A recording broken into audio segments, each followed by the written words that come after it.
have determined after much consultation responds better to the changing global situation, the changing global dynamics in terms of financial and economic policy. Now, sir, the member for Christchurch East Central, in his introductory remarks, made reference to his early career as an economist and advised us that notwithstanding having graduated top of the class from his undergraduate degree, only began to understand economics really having started to work at the Central Bank of Barbados. I reflected as he was speaking that in my own experience, one only really begins to understand economics seeing how it plays out, how it affects and is affected by the daily lives of regular people. So I say that to suggest that I'm not sure that sitting in a room in the Central Bank of Barbados in itself gives one any better understanding of economics than when one graduates from a degree. But I believe that having offered himself for political service, the honorable member now has the best understanding that this life could give us about economics, which is really meant to be, which is really about the provisioning of goods and services and well-being to people and to different groups of people. So I begin there, sir, because I think it's important for those of us who do this work to realize that our job is about connecting what may seem to be something that is theoretical and academic, and which is not at all, connecting it to how people really live. That's the reason that we're here. That's the reason that economics exists. And I wanted to follow on from that by saying a bit about what are central banks for? Because I think that there's certain words that we use, that we throw around, that we take for granted that people understand or people can have a grasp of. And there is nothing at all that is out of the reach of people when it comes to this talk about economic policy. But I do think that it is our responsibility to relate it to everyone's lives. And as the honorable member for Christchurch East Central said in his introduction to this bill, we know that central banks are meant to be concerned with monetary policy, the business of interest rates and the supply of money and the rate of inflation and the exchange rate. So that's what we talk about when we're talking about monetary policy, and it's really all about how does the central bank make sure that inflation is kept in check? How does the central bank make sure that prices do not get out of the reach of regular people and companies? How does the central bank contribute to an environment where economic growth and economic development are possible? That's what the central bank is there for with respect to monetary policy. Fiscal policy, taxation, government expenditure is the domain of the government as separate from the central bank. So central banks deal with monetary policy, governments, the Ministry of Finance, Economic Affairs and Investment, and the government of Barbados are meant to deal with the fiscal policy. How do we collect revenue? How do we spend resources? Now, in small countries like Barbados that have a fixed exchange rate, central banks tend to do a bit more of the heavy lifting of policy, and this is something that we know to be true and that we've seen. And so the government of Barbados, the country, has to concern itself with what is the appropriate balance of the monetary policy side of things and the fiscal policy.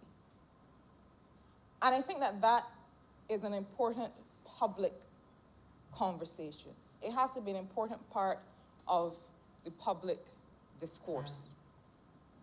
Because what we saw over the decade prior to this administration coming to service is that everybody seemed to be confused about that balance and that division of labor.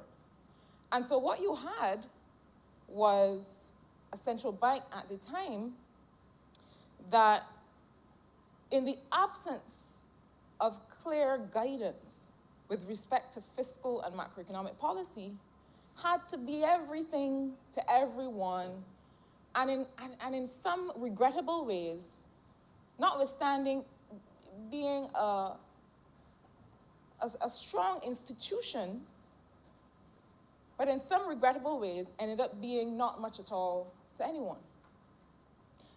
What we saw, regrettably, was a situation where the government of the time really lost its way in terms of being able to set and stay firm on its fiscal policy agenda, being able to set and stay firm in its overall economic growth agenda. And so you saw then a central bank that was able to so blur those lines that at some point you were not sure who was speaking on whose behalf. Mr. Speaker, that is a very dangerous thing.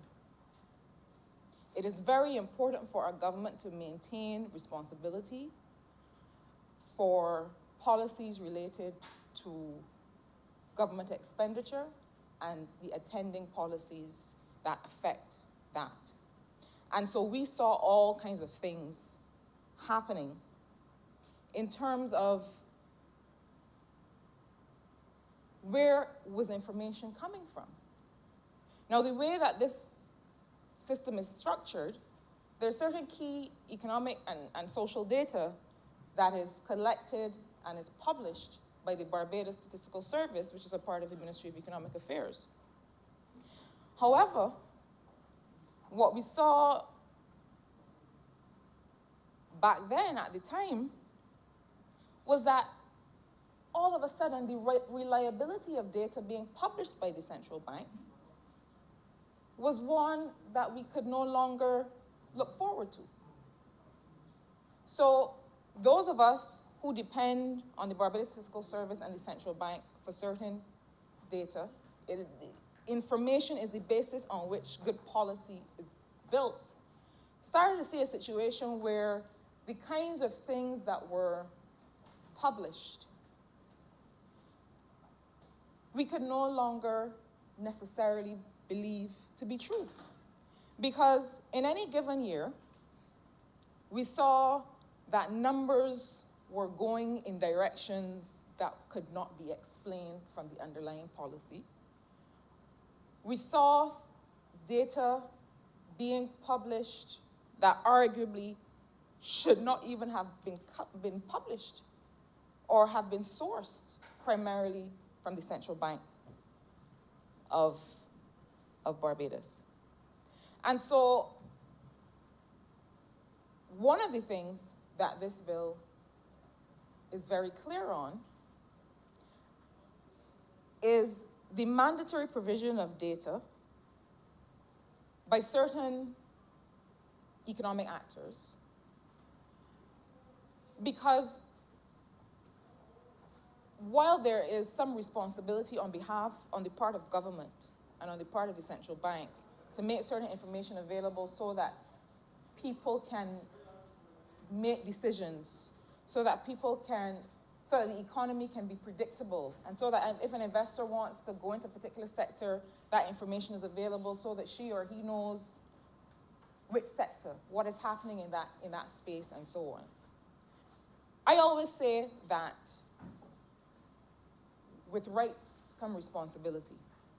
And so we keep hearing from our partners in the private sector and in the third sector and in other spaces that the government and the central bank have a responsibility to provide timely and credible data, and this is true. But here's the thing. We can only do so once we get data from those same actors. And so what happens in many cases is that we have certain surveys that are done, including a balance of payment survey. We need to get certain information on what is happening in certain sectors in order to then feed that information back to the public. We can only do that when those businesses and those individuals respond to surveys. And so this may seem like a small part of what this bill does that I am paying attention to. But I'm doing so because having some responsibility for the ministry in which the Barbados Statistical Services is housed, is located, it is very important that the data that is generated as official statistics is known to be reliable. There are entire countries who have failed IMF programs. There are entire countries who have been downgraded in certain key indices because of the lack of reliable data. In other words, by global standards, it cannot be that you can say anything about any particular activity in your economy and that you not have a responsibility to the people of that country and to the world to be able to report accurately. This is the reason, sir, that the Barbados Statistical Service, the Ministry of Economic Affairs, is now revising the Statistical Act. And so we will soon be in this place to discuss and to debate a new Statistics Act that, again, has to respond to what is happening in the current environment. A part of that, we'll have to look at the way that we analyze data. We'll have to look at the whole business of data analytics and the fact that it's not just about doing surveys and having people respond, but collecting administrative data and looking at it. And what does that mean? How often do people access a certain bus service? How long does it take to stand in a line to go to the eye clinic at the Queen Elizabeth Hospital? The kinds of user data that we need to be able to improve services. This is a big part of economic policy making. This is a big part of the role of government and its partners in making sure that people have what they need in order to live their best possible lives. And so, sir, I wanted to take the time because I strongly believe that while there are certain things that may seem a bit theoretical or seem complicated, most of the time they're not.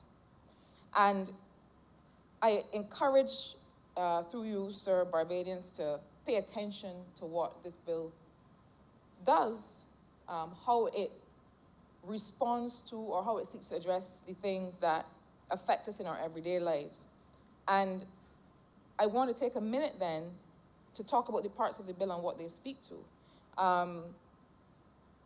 Part 2 of the bill looks at the status and the powers, the objectives and the functions of the central bank in its constitution. Part 3 looks at capital, profits, and reserves. So it looks at maintaining reserve accounts and how the bank is able to do that. It looks at the issue of profits and losses, and so on.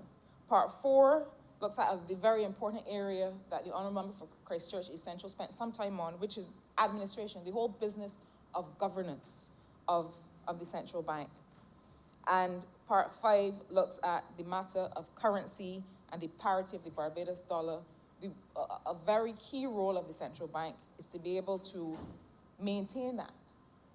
And I will come in a couple minutes to how that is done and to the importance of the central bank having the tools and the flexibility to be able to do that in a real way.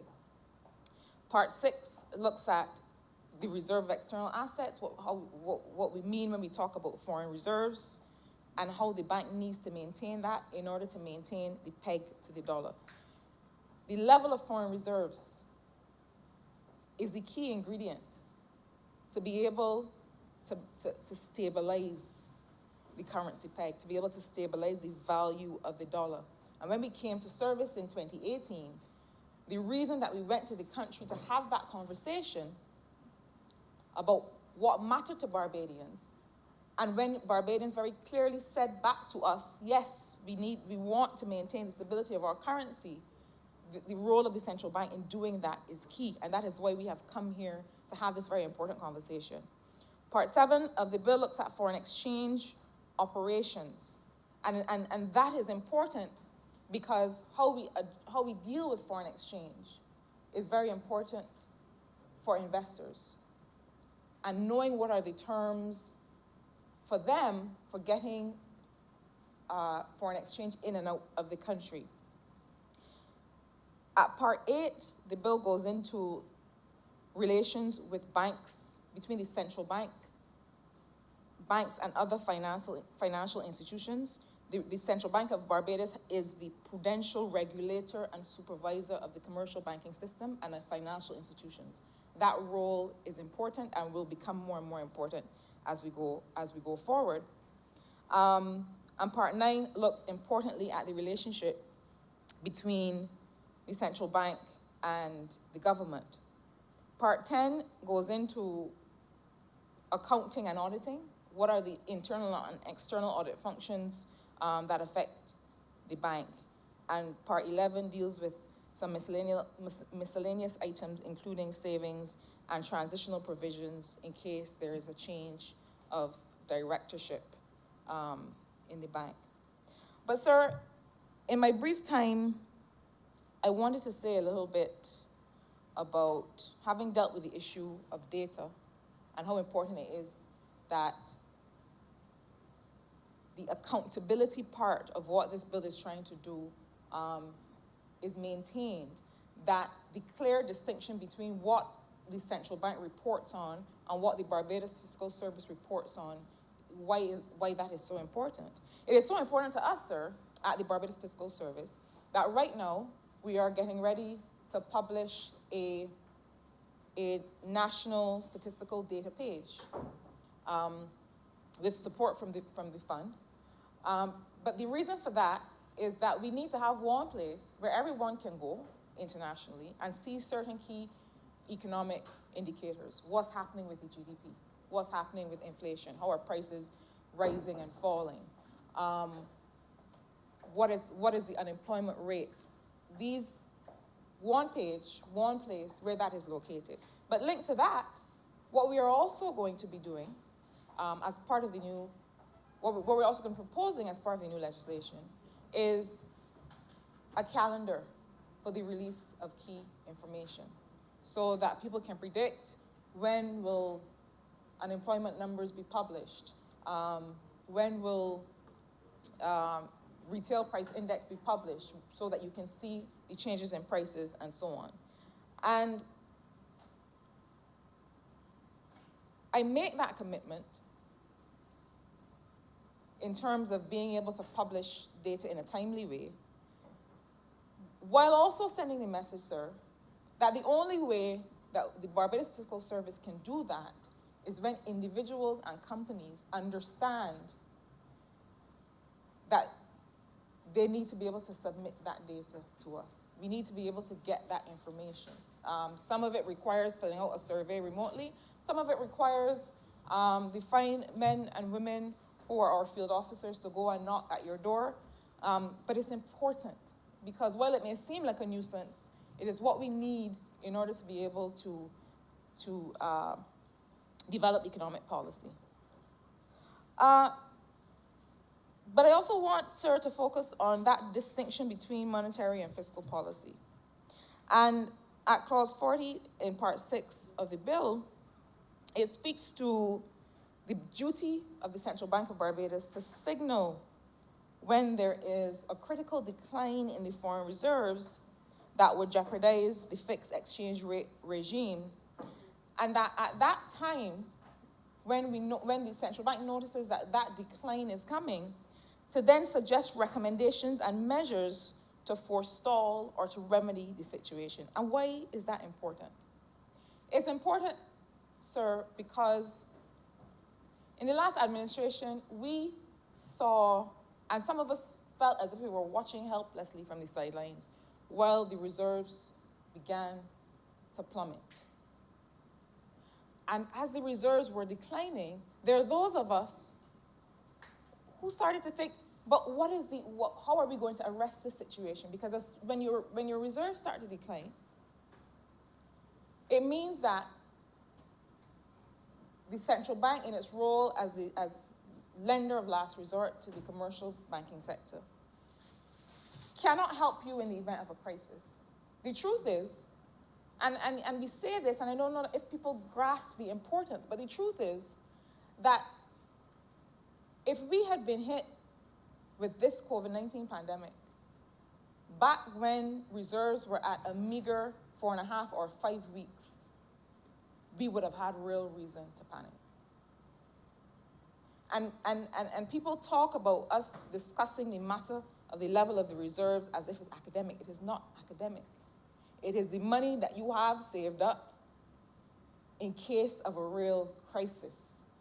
It is what is there for when the commercial banks are not in a position to be able to finance the regular business of the country.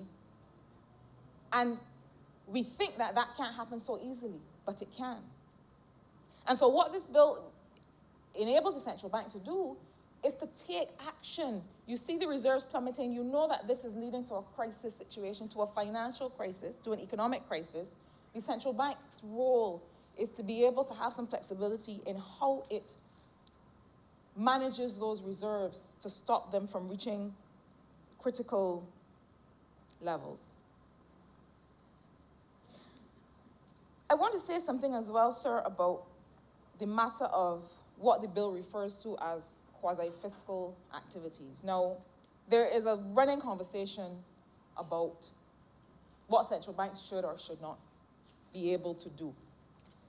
And I think that it is perhaps, there's some who are of the view that central banks should stay away from things that look like fiscal activities, that things that have to do with expenditure or with tax or with getting involved in the actual financing of investment or financing of companies. But as I said before, there's no single blueprint. In countries that are small, like Barbados, in countries that have a fixed exchange rate, where quite frankly, central banks don't have as much to do as in other countries with a different exchange rate regime.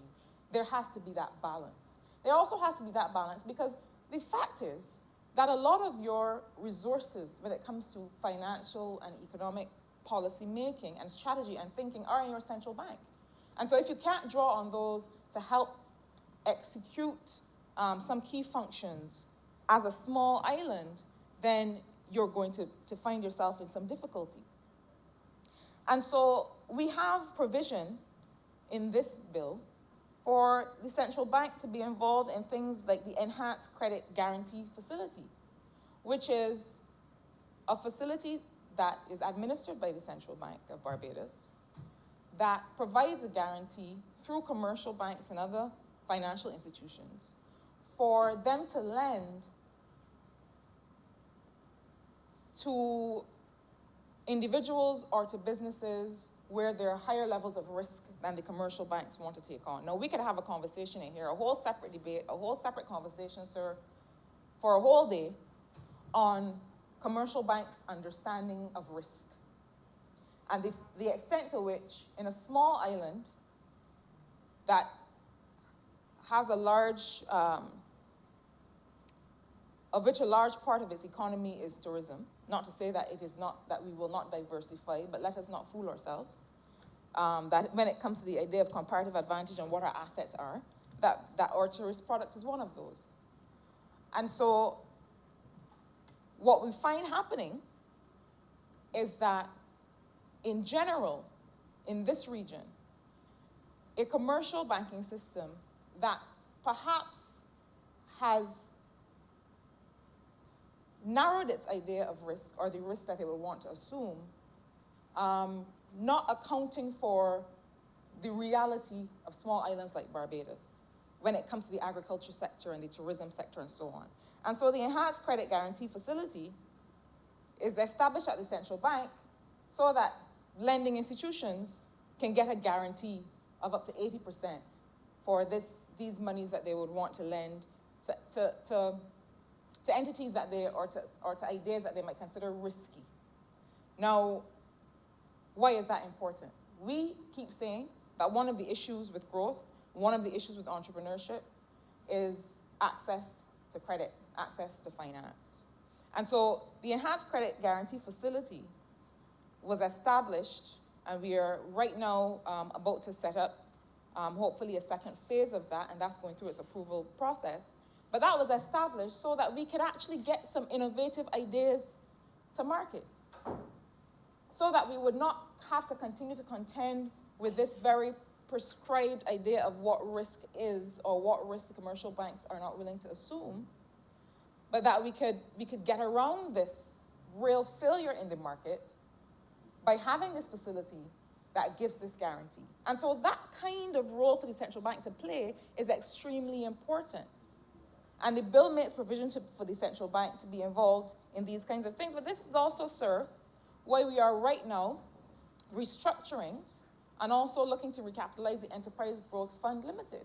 Because that institution, that is also in the Ministry of Economic Affairs, also has had to help address that market failure, where we are not seeing the levels of liquidity in the commercial banking system be directed to the real innovative ideas that are coming from Barbadians and people who live here. And so the Enterprise Growth Fund Limited now has to shift its focus. It has to be that engine, and will be that engine, that really drives real new ideas in terms of agriculture and agribusiness, in terms of how we re-engineer the tourism sector, in renewable energy, and how we make sure that regular people can invest in this sector. With respect to medicinal cannabis, there's a whole reformulation of Enterprise Growth Fund Limited. Enterprise Growth Fund Limited really was this country's national development bank. And it has to step forward again and play that role. And this is where we start to see the relationship between the central bank's regulation of financial institutions and relationship with the credit market and how it affects real Barbadians. Because this is important. It is important that we understand that the central bank is not just an institution on a hill. Well, it's not on a hill, but I'm using that metaphorically. But it's not an institution on a hill that is just meant to regulate. In a country the size of Barbados, with the kinds of market failures, let's be real, that we have. Because until we get to a real understanding of small island vulnerability and what risk really looks like, some of the things that we say are risky are not really risky.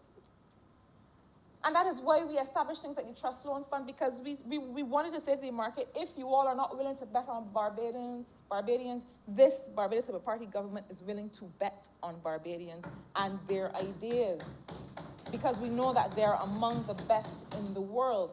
But as the Honourable Member of Christchurch Essential said, we have to and will look more closely at the role of the Central Bank of Barbados in looking at what commercial banks are doing as a part of the market. Commercial banks may be headquartered elsewhere, but once they come here, they don't live in a vacuum.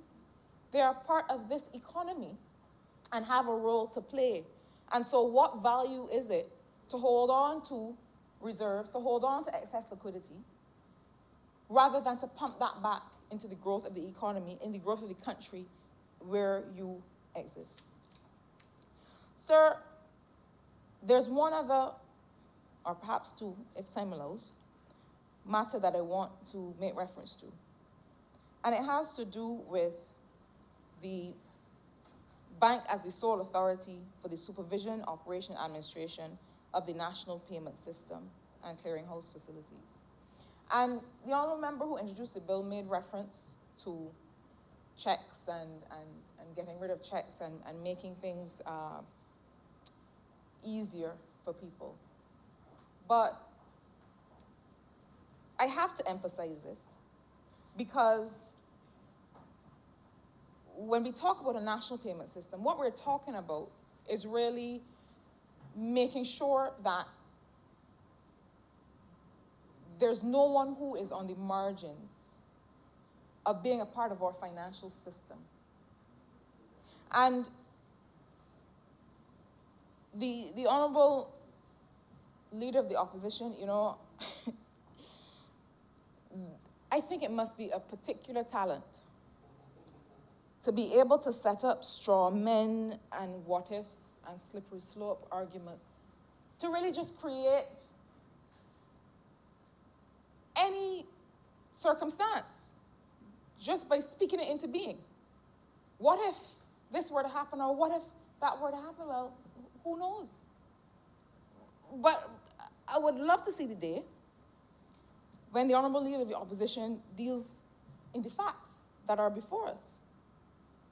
But he made reference to the idea that some people may be, if we go wholly towards a digitized, modernized payment system, that there's some people who might be left out. But sir, one of the principles of modernization and the digital economy, certainly one that this government has adopted wholeheartedly, is non-exclusion. So we make sure that those with no access to or interest in technology are not disenfranchised. And it means then that your national payment system will always have options for people who do not have that access to technology or are not likely to adapt to that technology. And that's perhaps the importance of the post office banking system. That is the reason that we're moving to using the postal system, the post office system, and I'm sure that we'll be back in this place having that discussion, as a way for people to carry out very simple payment and other unrelated functions that they will need to transact, the kind of business that they'll need to transact in their Your honourable member has 2 more minutes. Thank you, sir. But I also want to say something that's very important in terms of that relationship between the government of Barbados and the central bank. The honourable leader of the opposition made reference to Section 63 of the bill, which I think is important, which is that if the Central Bank of Barbados prescribes a particular macroeconomic policy that is not in the best interest of the country, then there has to be a mechanism by which the government of Barbados, the minister responsible, takes responsibility for the domain that is hers, which is setting the appropriate macroeconomic policy for the entire economic system to function. So that is not anything that is outside of the bounds. It is very clear in terms of the relative role of the central bank and the role of government that the macroeconomic stability of the country is the domain of the government of Barbados. And so that stipulation has to be there. But I also want to say that any law that is drafted can only make reference to the situation that obtains. And so to go back and forth about whether the Governor General will exist in 11 or 12 or 13 months is to distract from the issue, but the honourable member has developed a particular talent for doing that. And so, you know, we all have to stick to or areas of advantage. Sir, in closing, I want to say this. The role of the central bank, and I'm happy to see that the current governor of the central bank understands the importance of communication and engaging with the public. We had gotten to a place in this country where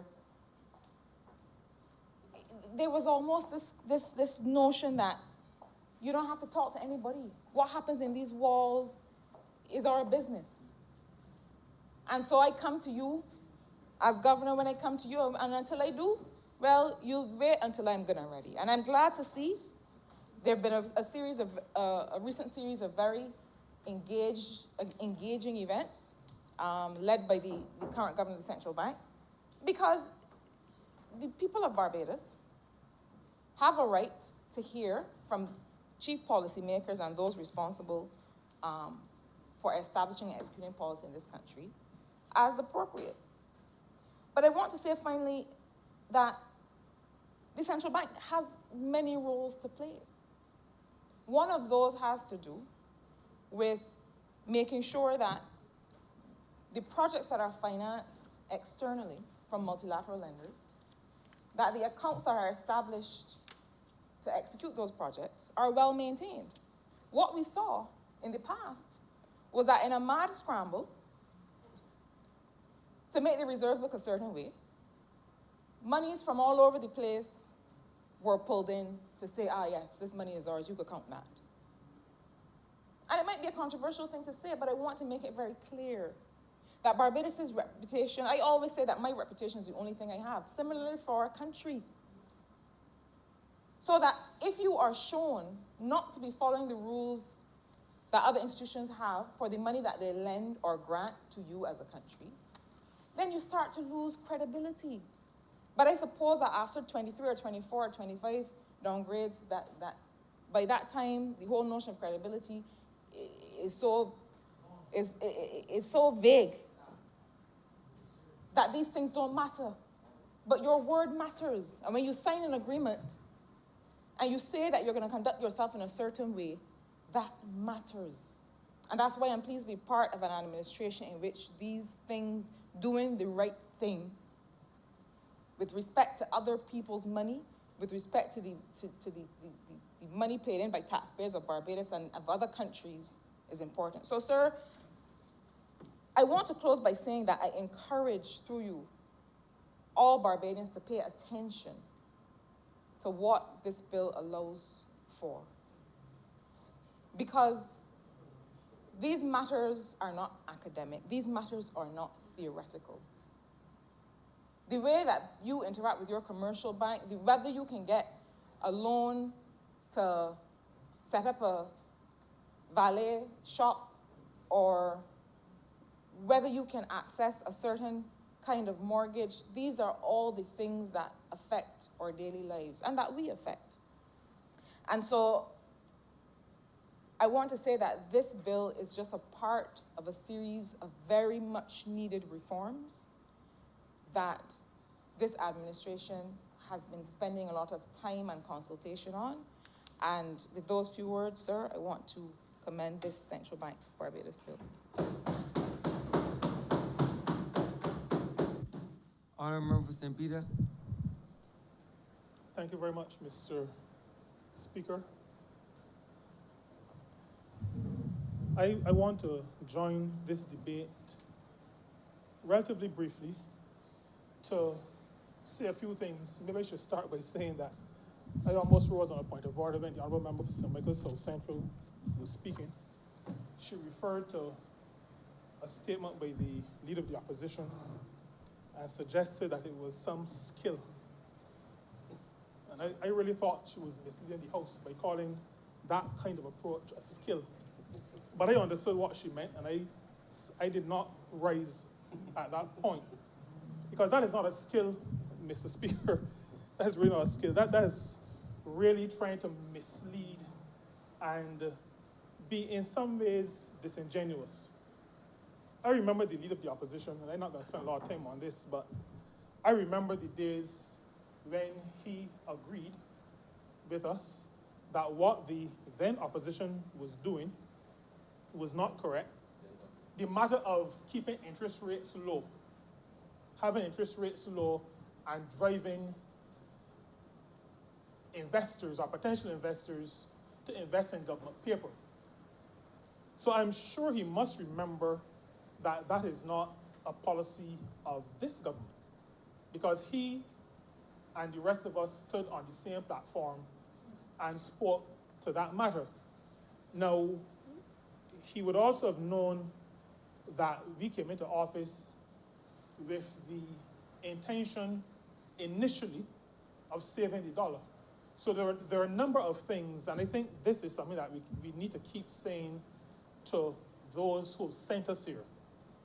There are a number of things that we did not agree with, that we still do not agree with, that at this point we have not been able to address. And I say this because the people who have sent me here and the people who have sent the rest of us here expect us to be clear and fair and truthful and upfront, so that it is not beyond my people and our people to understand us when we say, while we oppose a measure and we still do not agree, there is an order to which we do things.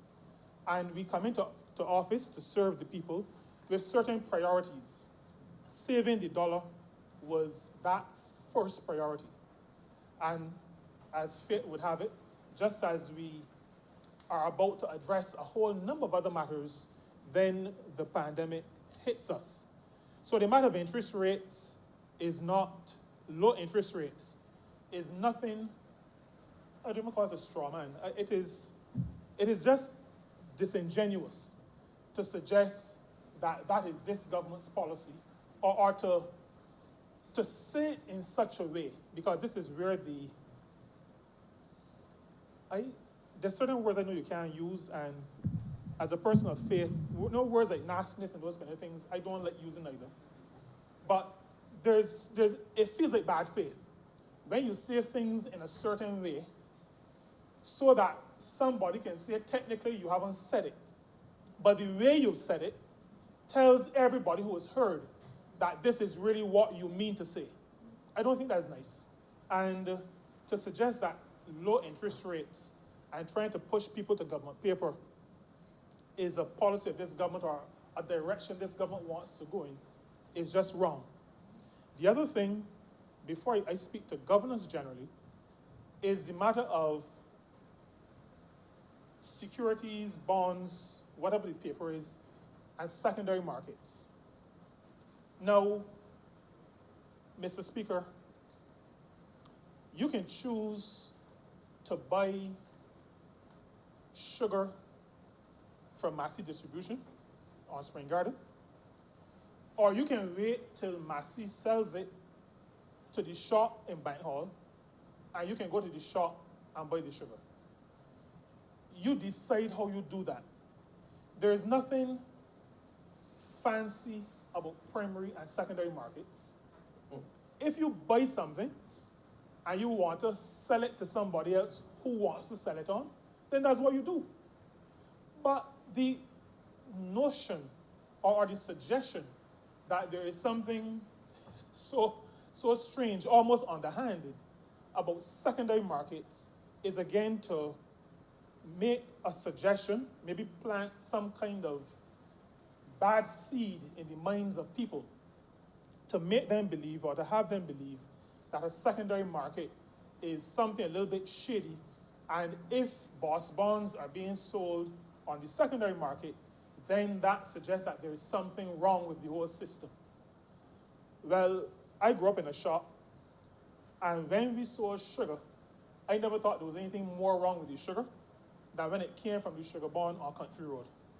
Sugar was sugar, and you bought it at the place where you wanted to buy it. And those who wanted to sell, sold in the locations they wanted to sell it. I just wanted to speak to those two things.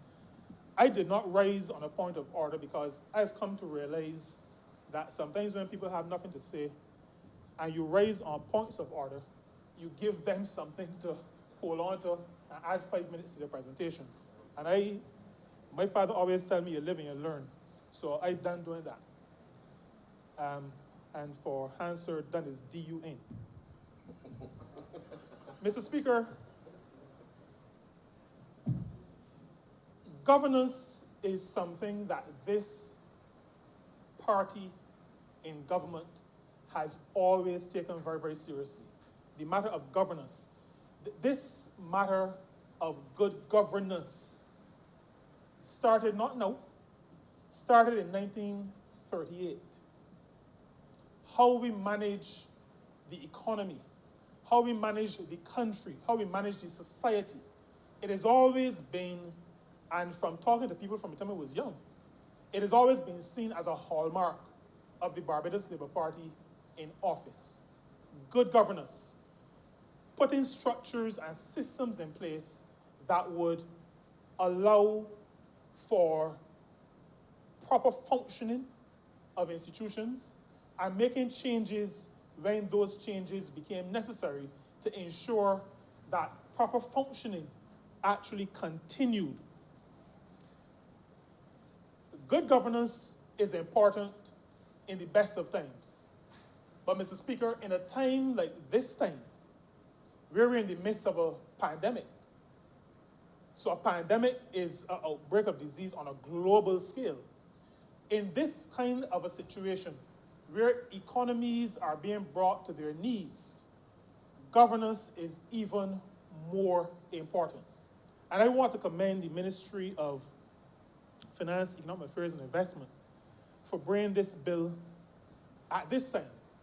Because with the myriad of matters that that ministry with its 2 divisions or 3 divisions has to look after, to be able to bring this bill to this honorable chamber at this time, I think is highly commendable. And I want to commend the ministers and the public officers who have worked to bring this bill to us today.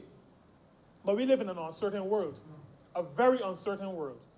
And when you are in an uncertain situation, then systems have to be put in place to bring order and to bring certainty to life. In this case, to economic activity, but as the Honorable Member for St. Michael's South Central said, economic activity only really refers to how people live their lives. Economic activity is going to the shop to buy sugar. That is economic activity. And if we look at even more basic things, economic activity is also going to the shop to buy toilet paper. So whatever you do that causes you to have to buy toilet paper, it all boils down to economic activity. And so a bill like this that speaks to an aspect of how we manage our economic affairs, particularly in this situation, the monetary policy, on the monetary policy side, this is important because there is need for certainty, there is need for order in our economic activity. There are a few things, I promise not to be too long, so there are a few things that I wanted to speak to. The matter of the prohibition against the purchase of government securities, except in the primary market, I should say that, except in 2 situations. And this bill speaks to something that I've said in this honorable chamber before. This government is prepared to read the situation and make any necessary adjustments. So I say to you, Mr. Speaker, that if this bill had come 12 months ago, it would have said, except in cases of natural disasters, and it probably would have ended there. But this government is a government that learns. And so, bringing a bill to this honorable chamber in December of 2020, we have not just the matter of natural disasters, because you'd have heard the Prime Minister, Honorable Prime Minister, you'd have heard Honorable Member for Christchurch East Central, and the Honorable Member for St. Michael's South Central speak to the natural disaster clauses in the arrangements that we have made with our creditors and those who hold our debt. But having learned and being a government that learns, what is included in this central bank bill is not just the prohibition against securities, trade purchase of securities in the primary market, given the exception of natural disasters, but also giving the exception for breakout of infectious disease. And that is important, Mr. Speaker.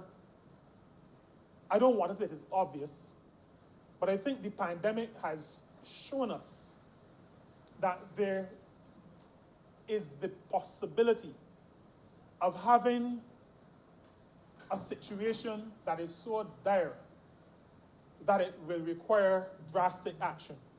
And so while this clause, well, this part of Part 9 of the bill makes the prohibition, I am of the view that it lends to good management because it allows for adjustments to that prohibition in the case of extreme circumstances. I think persons learn, like yourself, Mr. Speaker, use the term force majeure. Sometimes I may not be pronouncing it well. I'll have to ask the Honorable Attorney General or the Leader of Government Business. I'm not schooled in that language. But it allows for exceptions in those extreme cases, which I think all Barbadians would recognize need to be exceptions. There were times when we felt in a hurricane, we needed exceptions to a number of things because we now got to build back, roofs off, power lines down, all that kind of stuff. We have now come to realize that a pandemic, an outbreak of infectious disease, can render us just as helpless as is the experience of some countries as a natural disaster. And so I think the inclusion of that clause is a very good one. It also sets, Mr. Speaker, this bill, conditions on advances from the Ways and Means account. And I think that that is important. It has been said many times. And while I am not one to keep harping on what happened in the decade before we came to office, what I will say to you is that Barbados was taken to the brink because of the abuse of this facility. Absolute abuse. I cannot go to a bank having set up an overdraft facility and just keep writing checks. It doesn't work that way in real life. And the management of an economy is real life. And so a government must not be able to, having been told what your limit is, just keep writing checks. Because that opens the door to mismanagement, abuse, and just as happened coming up to 2018, can take us right to the brink. Luckily, the people of Barbados stopped the rot at that point. But it could have taken us over the edge. And so setting the conditions on how those advances of the Ways and Means account are dealt with is also something that Barbadians ought to be happy is in this piece of legislation. The Honourable Member for St. Michael South Central spoke to statistics and the gathering of information. They say confession is good for the soul. And I have to make a confession. I have received in my previous life many balance of payments survey forms. And to tell the truth, Mr. Speaker, I don't remember ever filling out one of them. But now that I'm in this place, I realize how important it is. And so I have to agree. I have to agree that there should be a penalty to not returning that information when it is requested. But I think we have to do a bit more than just putting the penalty on. And I really want to call on the ministry, the entire ministry, because this is all for the finance division, but also for the economic affairs division where Barbados Statistical Service is located. I think we have to, on an ongoing basis, educate our people, individuals and businesses and business people, about the importance of having the information that would allow for governments and policymakers to make good decisions. Because good policy cannot be made if there's not good information. And so I believe that this clause is properly in the bill, and I'm saying it now, but I'm also calling for the ministry to do some educating so that people move from responding because they want to avoid a $10,000 or $20,000 fine to responding because they recognize that this is important for the management of the affairs of the country. And this is a party that believes in properly managing the affairs of the country. And so I want to appeal to business people, to individuals, respond to the balance of payment surveys, respond to the labor surveys, respond to all these surveys you get, because that is what will allow our country, its policymakers, its public officers to craft good policy. There are a couple of things that speak to now on the accounting side. And, this is really, for me, another example of good governance. There's the matter of rotating the auditors. Now, I used to be, in another previous life, I used to be on the audit team for the central bank. And for the audit firm that I worked with at the time. And the central bank's audit was always an interesting audit to be working on. Even going in just to count the money. As a youngster, Mr. Speaker, to go in just to do what we call the stock count used to be a very interesting thing. And you didn't mind spending all of all year's evening into all year's night doing it because it was just something very fascinating. But the matter of rotating auditors, I think, is important, maybe especially in a small society like ours.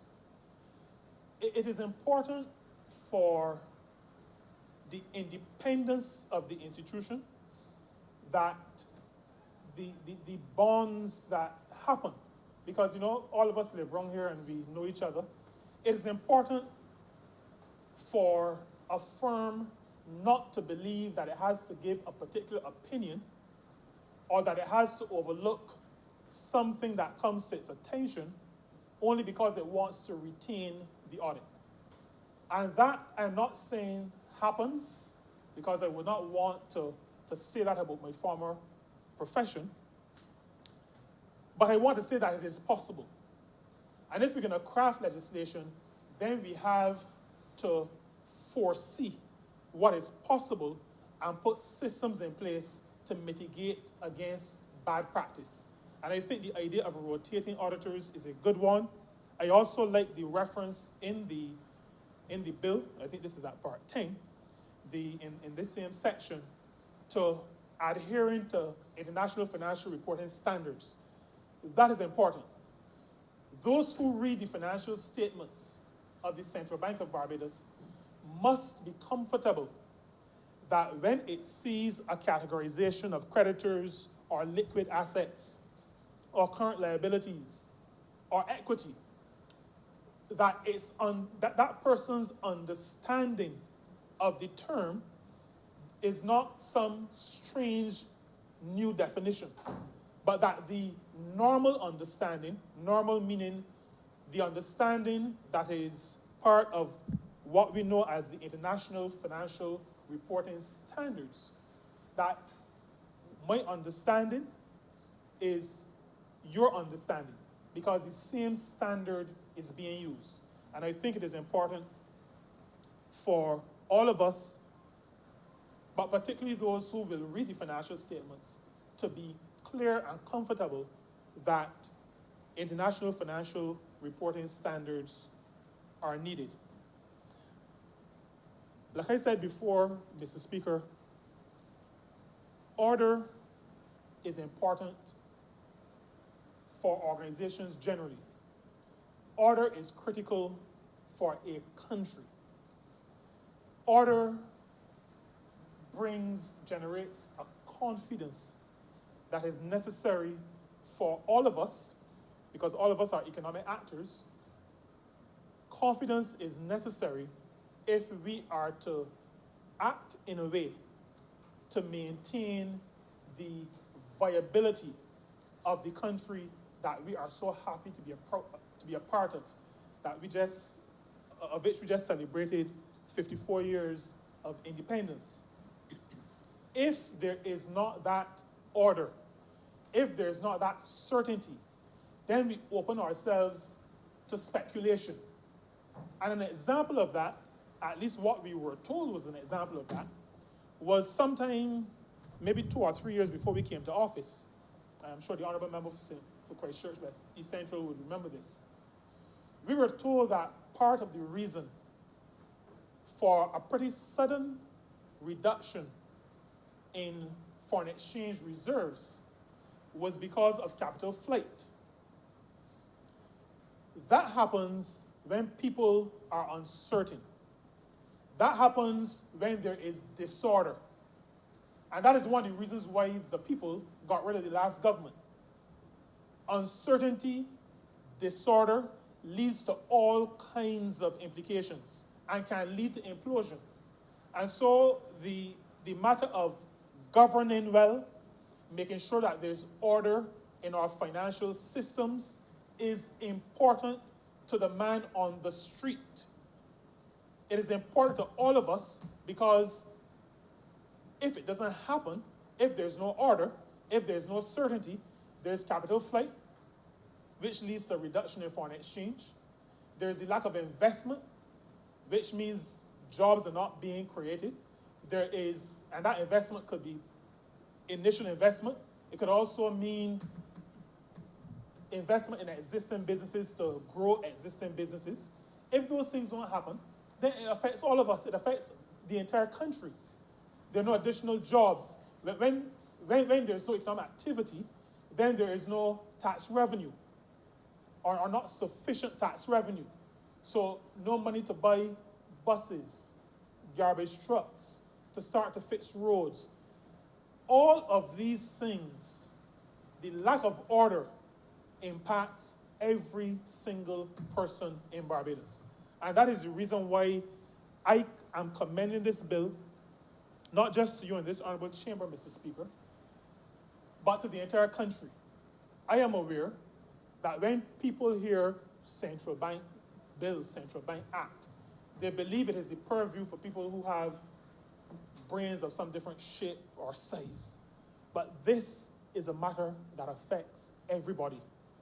That certainty is necessary if we are to move forward as a country, if we are to avoid the speculative behavior which will undermine the viability of a small open economy like ours. It is just needed. Just like order is needed in industrial relations, because if we have people treating workers like trash, or if we have workers just deciding to walk off, when things get disorderly, then we have problems. And so, while I commend this bill to this honorable chamber and to the people of Barbados, I also say to employers and managers, and I have to include managers because I know, not just recently, but I do know that sometimes managers try to be rougher than the owner to make a point. And sometimes they treat those who used to be their peers, who they supervise, as trash, not because the owner of the establishment wants them treated as trash, but because they have now arrived and they hold the keys, and so they maybe hark back to a point where they feel they should also be wearing the court hat and wearing a short khaki pants. Those days are over, because that kind of action breeds disorder. When people, and I know this of Barbadians, and I've kind of thought through comparing Barbados to some of our Caribbean neighbors. When Barbadians react, it is usually when they're being pushed to a certain point. And I want to say to employers, as I say to workers, let us remember that Barbados's claim to fame, we have gotten to where we are, mainly, not only, mainly because we have managed, at least in the post-independence era, to maintain a certain level of order. So that even when, as bad as the other guys were, the last government was, when they lost every seat, they put their hands up and they walked away. But some of them are creeping back, you know, without shame. But that apart, there is a certain order that attains to how we see ourselves. And I'm calling on managers of organizations not to do anything that will destroy the order that is necessary for the functioning of a well-ordered society, for a good society, and not to do things that will push people to the point where they have to react in the way that we're seeing some reaction in our society. It is important for us, Mr. Speaker, if we are all to live in a decent, fair, just, non-discriminatory society, that we do and that we follow the principles that are set out in this, or that form the foundation of this central bank bill. Those principles that speak to good governance, those principles that speak to a recognition that a country is not just dollars and cents, but a country is made up of people who are, at the end of the day, the primary economic actors. And with those words, Mr. Speaker, I'm obliged to you.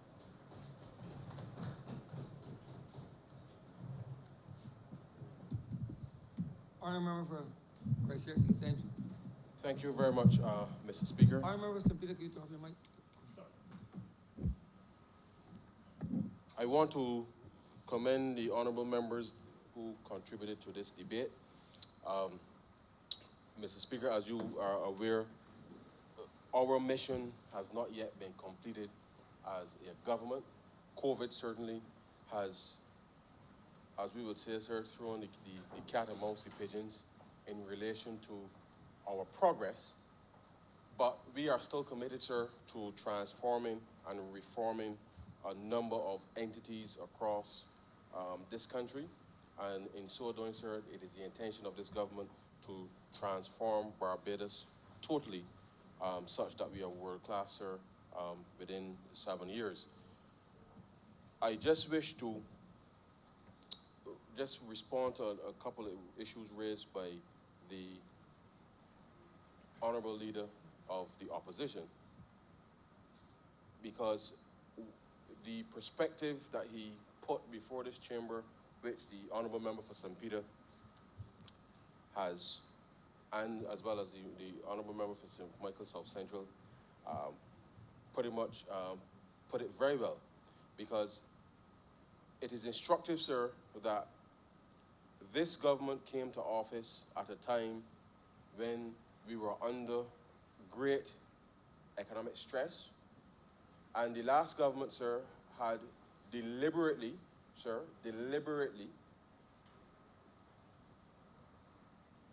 determined that there would have been a policy change with respect to the minimum deposit rate, moving from 2.5% then, sir, to just about 0.1%.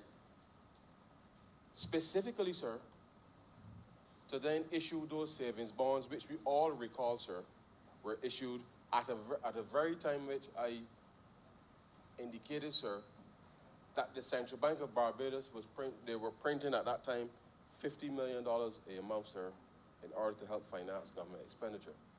And to suggest that that may have been this government's policy, or even to suggest that because interest rates are still very low today, that somehow it is this government's policy, without recognition, sir, that we have successfully completed not just the domestic debt restructuring, sir, but equally the external debt restructuring, that from a financial perspective would have seen a significant impact on the profitability of some of these very financial institutions. As a matter of fact, sir, I recall during some of the very heated exchanges we had with the representatives of the creditors, the impact of IFRS 9, sir, on the banking sector, and the potential losses which the debt restructuring delivered as a result of the reduction in interest rates, as well as the extension of the tenor or the duration of the newly issued securities, meant that from an operational perspective, a number of the financial institutions were no longer receiving the kinds of rates of returns that they were receiving under the previous government because of those many downgrades, sir, that this country had suffered. And therefore, in understanding the current environment, it is as if, sir, you could go downtown, sir, and buy a puzzle, open the box, skin out the pieces, and expect all of the pieces to magically fall into place all at once, as you will see on the puzzle box, sir. And therefore, this government continues, sir, as quickly as we can to reform a number of these institutions, to address some of the systemic neglect, sir, occasioned by the lack of interest on the part of the previous administration, that we are now building back, sir, literally institution by institution, system by system, to ensure that we can create that Barbados, sir, that we will all be proud of. But in so doing, I impress upon Barbadians, sir, through you, that we have to pay attention, sir, to the institutions and how they are managed, how we resource them, and how we can bring a greater level of accountability of the institutions to us, but us as a people too, sir, recognizing that we have a part to play in pushing for the kinds of reforms that we all want to see. And the reality is, sir, is that there are some who are reluctant to make changes because the change happens to the status quo happens to be good for me. And there will be others, sir, who want to see changes to improve the way of life for a wider cross-section of people. And very often, sir, there's that conflict. And therefore, as a society, sir, we have to constantly monitor and implement policy, sir, that ensures that we are able to bring the majority along the development trajectory and the path to ensure that we can keep this Barbados, sir, as beautiful as we can. Sir, the vexing issue of the way banks and other financial institutions interact with their clients is one, sir, that has not gone unnoticed by this government. And as you are aware, sir, In the throne speech, we determined that we shall establish, sir, a financial services tribunal. And whilst this bill today speaks to the operation of the central bank, and you would appreciate, sir, as we have determined, the central bank must continue to ensure that there's financial stability in the system. And therefore, the Financial Services Tribunal, as contemplated, sir, will focus more on the market-driven criteria or performance of the way that financial institutions in general relate to consumers, leaving the mandate of the central bank to ensure the financial stability of the entire financial system, which includes banks, credit unions, as well as insurance and other Part 3 institutions in collaboration with the Financial Services Commission. But we determined that based on what the central bank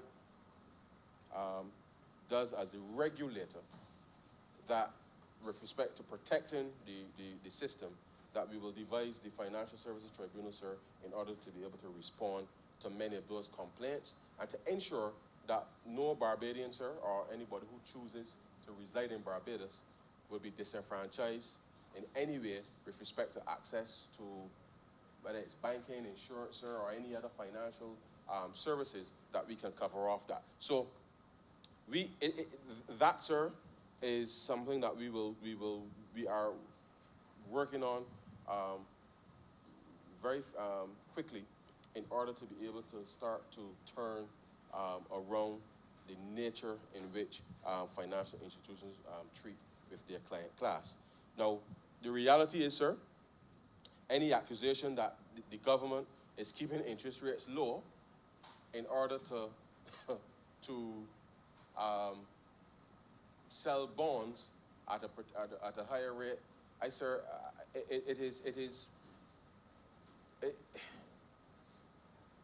it is difficult to contemplate how such a charge could be made against this government, when, sir, you would recall that with the exception of the boss bonds, which incidentally, sir, are now being sold, represents the choice, sir, of public servants to sell those bonds in the open market. In the same way, sir, that anyone who currently has a restructured bond from the domestic debt restructuring can equally sell their bonds, sir, in the market. Because as we speak, sir, the government of Barbados has not issued officially any bond to be bought in the open market, sir, since October 1st of 2018. As you would recall, sir, as we were leading up to the debt restructuring, we had suspended, sir, open market operations. We agreed during the transition period, sir, that we will roll over, sir, the Treasury bill financing with the domestic institutions in order to allow us to reach a point where we can restructure all of our debt. And all of that was done, sir, between May and October 1st in order to ensure that we kept the debt in check. But the government of Barbados, sir, has not issued any bonds to the market. So any accusation, sir, that we are keeping interest rates low in order to sell debt into the market, sir, I think is unfounded. And I would not want Barbadians to believe that his government is in any way participating in some kind of scam or charade or any such thing, sir. The issue of bonds to public servants, sir, in a real sense, represents what you may refer to as a private placement, sir, because it is a specific set of people that the bonds are issued to, and those persons can then determine whether they will keep them, sir, those public servants, or whether they will sell them into the open market for those who wish to purchase said bonds. And so, whilst I know that in another place, sir, the concept of fake news and making up stuff, sir, seems to have taken on a level of fever. I'm happy, sir, that here in Barbados that we know different. And therefore, I wish to disavow any idea that the government of Barbados, that this government, is deliberately keeping interest rates low in order to issue debt into the market. Nothing, sir, could be further from the truth. What I would say, sir, is that in the context of what I mentioned earlier about the recapitalization of the central bank, and as we indicated would happen as a result of the domestic debt restructuring, that there would have been a period of time during which, sir, the government will not need to finance any of its operations through the issuance of debt. Now, you would recall we determined that the BOSS bonds simply, sir, to reallocate cash from current to capital, which is what the mechanism has allowed us to do so that we can enhance economic activity at this time. But the potential recapitalization, sir, of the central bank would perhaps, depending on how it's executed, may precipitate, sir, some issuance of new debt into the market. And therefore, it is from that perspective that we knew that whilst we are not necessarily required to issue, under the structure of the program, any new debt to finance any fiscal deficits, given that we were running surpluses, that clearly, and we knew, sir, that with this 4-year period over which we were initially contemplating with respect to the program, that we would not have to issue debt. However, the absence of the government issuing debt into the market clearly has left a void for pension schemes and other institutional investors, sir. And what the BOSS bonds have demonstrated, sir, is that there is still great appetite for debt in the market, and therefore, in reviewing the circumstances, then we may very well, over the course of certainly the next few months, sir, make a determination as to what is the level potentially of the recapitalization of the central bank, and what that may occasion, sir, with respect to being able to, in a real sense, sir, dip your toe back into the waters with respect to that. But appreciate, sir, that it is not intended in any way to finance government operations. However, we must appreciate that within the context of the capital markets in Barbados, government still is the major issuer with respect to securities, and certainly in this environment, it is something that we will have to contemplate, given that there is a mismatch both on the central bank's balance sheet, sir, with respect to the assets that it currently has vis-a-vis the liabilities, but equally, sir, there is demand within the context of the private sector. But obviously the government, over the course of the last 2 years, we have not issued any new debt, and therefore that demand has to be soaked up somewhere. Now, the reality of this, of the situation, equally, sir, is that we have had a significant disruption because of COVID-19. And the economy certainly, sir, has taken a significant shock. And to the extent that the honorable leader of the opposition referred to the liquidity in the banking system, I want us to appreciate a couple of things. The business of banking or provision of financial services, sir, still pretty much has to be predicated on how do you protect investors and depositors. And whilst we do have a deposit insurance scheme, what is important is to understand, sir, the trajectory for growth and how those resources will be deployed in being able to deal with growing business and attracting investment in the country. And as I said, sir, the central bank, when we bring the legislation to deal with the credit reporting, sir, will be responsible for ensuring that the regime that sets up the credit reporting mechanism, we believe will be a critical, sir,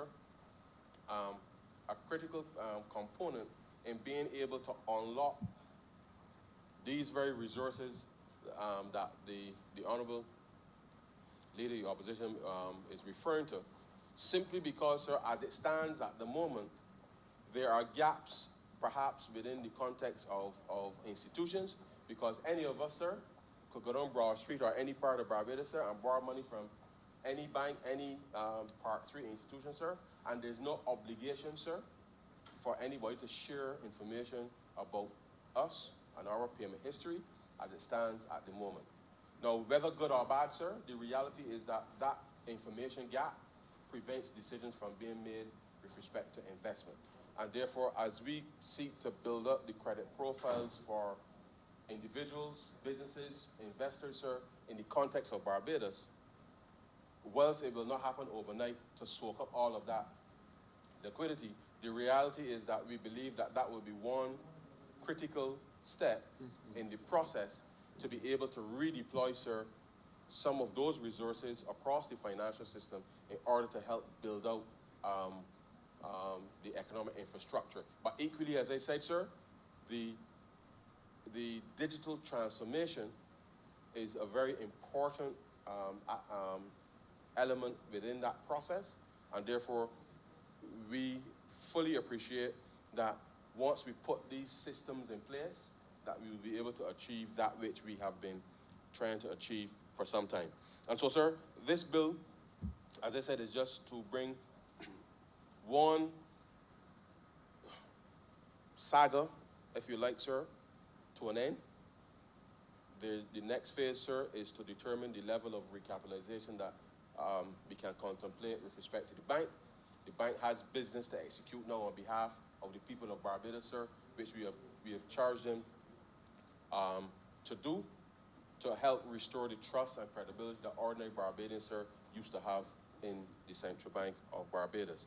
And this government, sir, will continue to lead in advocating for reforming institutions in order to respond to the needs of the various constituents that they're serving, sir, with respect to the banking sector, with respect to the business community, sir, with respect to depositors, sir, who are putting their monies into these said banks, sir. And we are taking concrete steps to respond to a number of these issues. And so therefore, I believe that our track record, sir, up until now, has been credible as a government. We will continue, sir, to build on the progress that we have made. And notwithstanding COVID, sir, notwithstanding COVID, we will continue to commit to improving the lives, sir, of ordinary Barbadians. This bill, sir, before the chamber, as I said earlier, sets out the manner in which we expect, sir, the central bank to operate in a modern Barbados, to be an engaged regulator, sir, and to be able to facilitate, sir, innovation and investment, as they have done by working with the Financial Services Commission, sir, to develop the sandbox such that they can better understand the new technologies in order for deployment. And that, sir, is what we would expect of any institution, because whilst we appreciate that the central bank has been a traditional institution, in this, the 21st century, sir, we must now leverage that experience and understand that where there's uncertainty, that we test in the environment, in the context of the sandbox, to allow the regulators to understand any products before they are unleashed onto the citizens of this country, such that regulators, sir, can feel comfortable that any financial product, that any Barbadian in this country, sir, chooses to engage in, that whilst we could never, ever, sir, eliminate total risk, the reality is that no risk, no reward. But the underlying conditions under which people are making financial decisions, sir, we want to ensure that the regulators have, in a real sense, sir, kicked the tires to make sure that everything is in working order, and therefore allow citizens to be able to make financial decisions that are in their interest, knowing that they have been provided with the best possible information. And so long as the central bank, and as well as the other regulators, sir, continues to work in that vein and to give the various pieces of information to consumers, then we will be confident, sir, and comfortable that Barbadians, and certainly working with the newly established Financial Literacy Bureau, would allow Barbadians, sir, to be able to make better financial decisions on behalf of themselves and their families. And so, sir, I want to commend this bill to the chamber. I want to thank you, sir, for indulging me in responding to the honorable leader of the opposition. I want to thank members who have contributed to the bill, and I beg to move then, sir, that this bill be read a second time. I'm obliged to you. Question is that the bill be read a second time. All those honorable members in favor, please say aye. Those against, please say no. You think the ayes have it? Mr. Speaker, I beg to move that you do not leave the chair and the House resolve itself in committee for further consideration of this bill. The question is that the Speaker do not leave the chair and the House resolve itself into committee for further consideration of this bill. All those honorable members in favor, please say aye. Those against, please say no. Me think the ayes have it.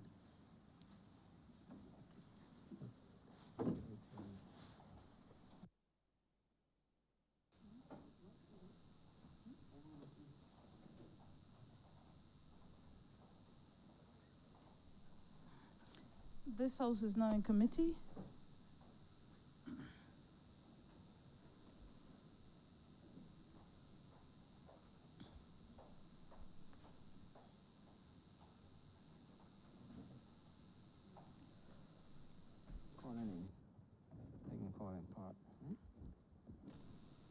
Part 1, clauses 1 and 2.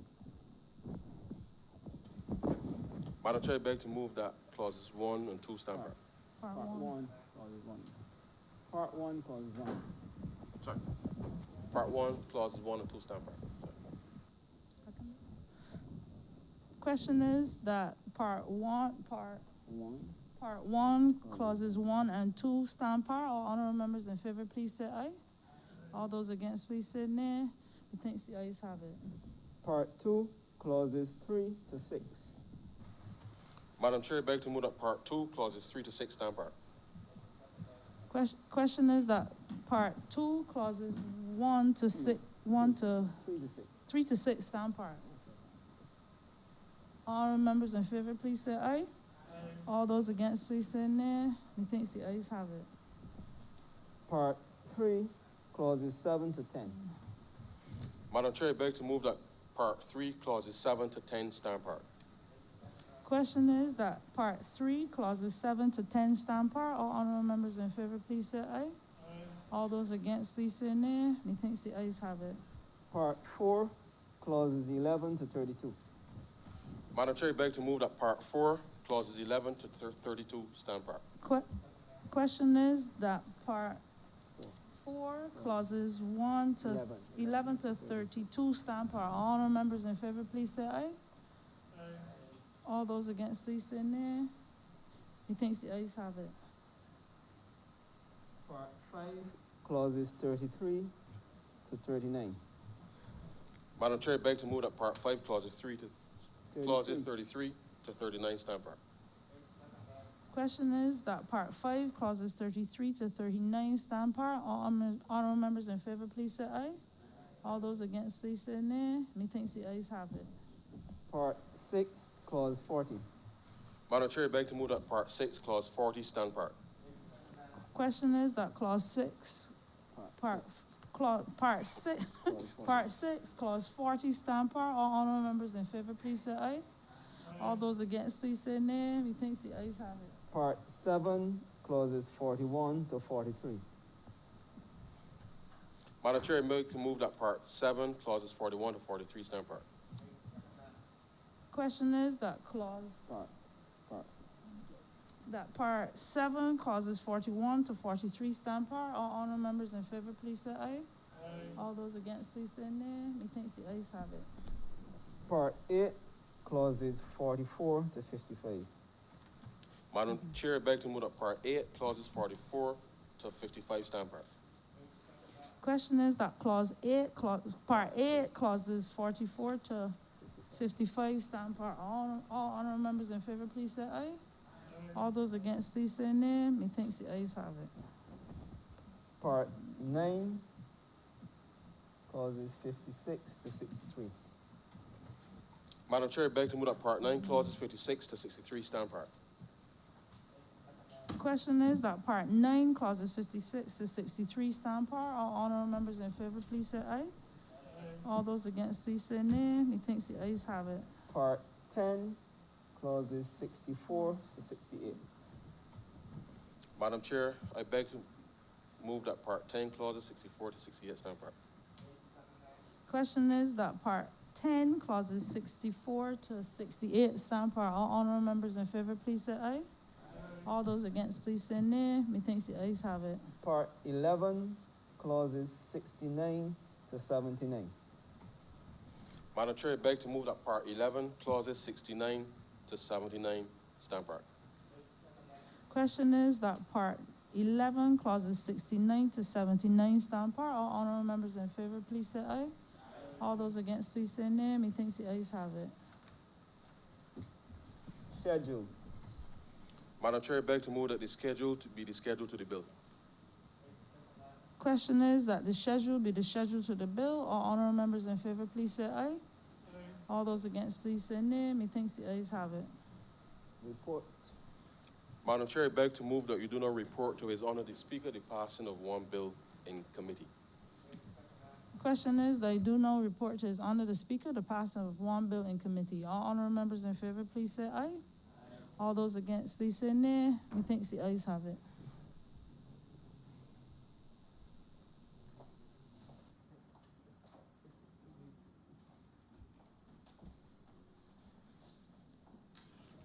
The chairman of committees has reported the passing of one bill in committee. Mr. Speaker, I beg to move that this bill be read a third time. Seconder, please. The question is that the aforementioned bill be read a third time. All those honorable members in favor, please say aye. Those against, please say no. Meeting the ayes have it. Mr. Speaker, I beg to move that this bill be now passed and cited as the Central Bank of Barbados Act 2020. The question is that this bill be passed and so cited.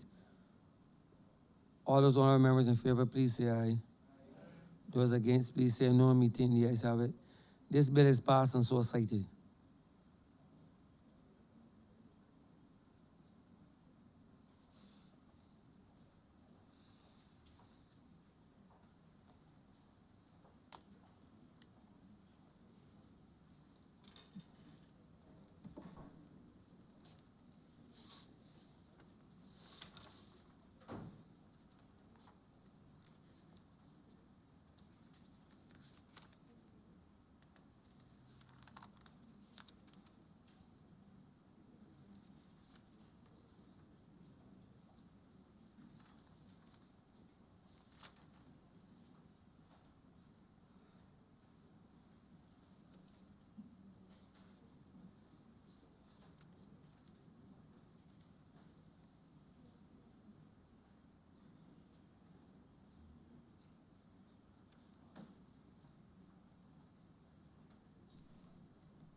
Speaker, recommittal of government notices.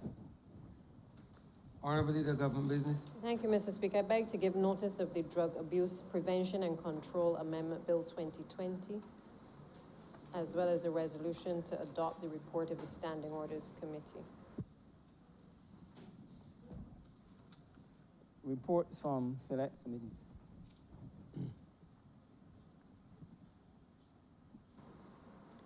Mr. Speaker, I beg the adoption of the report of the Standing Orders Committee. This morning, we would have met as the Standing Orders Committee to discuss moving in the direction of being able to allow members of Parliament to be able to meet, in some cases physically and also virtually.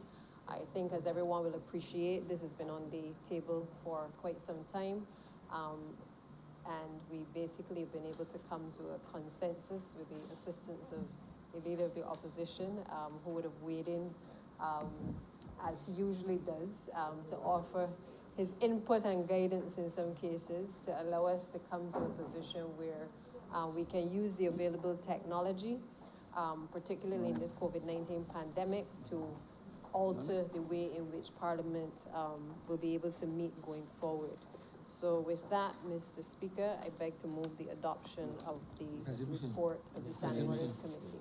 Resolution, Honorable. And to lay the report.